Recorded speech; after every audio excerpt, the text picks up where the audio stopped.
2 miles right at home. I think I'll do Volbeat again. That's a good one. Last day under the sun. It'll be a good run. Let's go. All right, Archer, stay. I'll be back. I'll take you on the next lap. Let's do it. Back at Mount Hood, which means my run will include some hills, but be able to give you a good tour of Mount Hood. Last day under the last day under the sun. Under the summer. All right. One thing I like about listening to Volbeat is they keep a steady tempo. So, you know, it's good to have a steady tempo when you're running. Kind of sync your run. I really got to get something to hold my phone. I've tried armbands. I've tried pockets. Neither of those are cool for me. So I'm going down a hill now. And that reminds me, I'm gonna have to go up one later. So I need to pace myself. Use this opportunity to make sure I have good form. Going back uphill now. I think I was supposed to go up that way to get my 2 miles, but we'll see where we go. Oh, we popped out somewhere. Let's go. Nah, this is the one. Yeah. So I was thinking yesterday, you know, if it's as easy as taking the first step, why don't people do it? You know, take the first step, let your body fall, right? Oh no, my shoes are untied. To be continued. Right when a Warriors call comes on, that's gonna be good. A little pick me up. All right. Yeah, so like my mentality is anything's possible. You take the first step and you just let the momentum carry you, you know?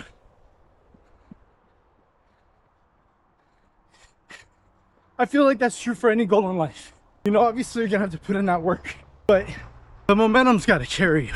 The momentum of the universe. And if you don't let that happen, and if you're always pushing too hard, it'll be hard to identify like what direction you're supposed to go in.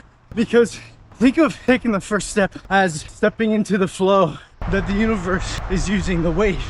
That's your perception of life. And you're stepping into the one that includes the thing you want the most, right? Like, yeah, you're gonna have to make steps all the time to make sure that you're not stepping out of that flow and that you're choosing that flow over other flows. So it's really important to take that first step into that life. But I got to thinking, like, what does that first step look like in a standardized way? For instance, I'm a snowboarder. My goal is to be as elite as I can become at snowboarding, which means I have to run to keep my endurance up and to be able to do those 1,000 foot ascents, 2,000 foot ascents in the backcountry. So is this like snowboarding? No. But is it working towards that goal? Am I in that flow? Absolutely. And the differentiating factor between whether you took that first step or not is, do you actually believe that you belong in that flow? Do you believe when other people don't that you belong in that flow? Do you believe that your identity is different than the one that people who don't believe in you have experienced? That's actually the first step. So all that cliche bullshit about you have to believe in yourself, well, that's actually the first step, you know? I got the time on this run, so I'll go over the other ones too, insofar as I can. Just finished the first mile. I might do more than 2 miles today, because I'm definitely over half. I mean, less than half the way. Big downhill here. So the next step, you know, I'm not even gonna talk about the next steps yet, because we gotta talk about that first one. Because the first one is like the hardest. Because believing you belong in a path means having the habits already of the version of you in that path, right? So like, if I'm not running now, then as an elite snowboarder, I'm not running, which means I'm not an elite snowboarder. So it has a lot more to do with developing the patterns to be the person you want to be. Because once you develop those patterns, then you can believe you're on the path. And once you believe you're in that flow, on that path, in that Tao, as it were, once you're in that, you can start seeing the opportunities and the changes in your life that support it, which you have to be grateful for. That gratitude amplifies your impact on that path.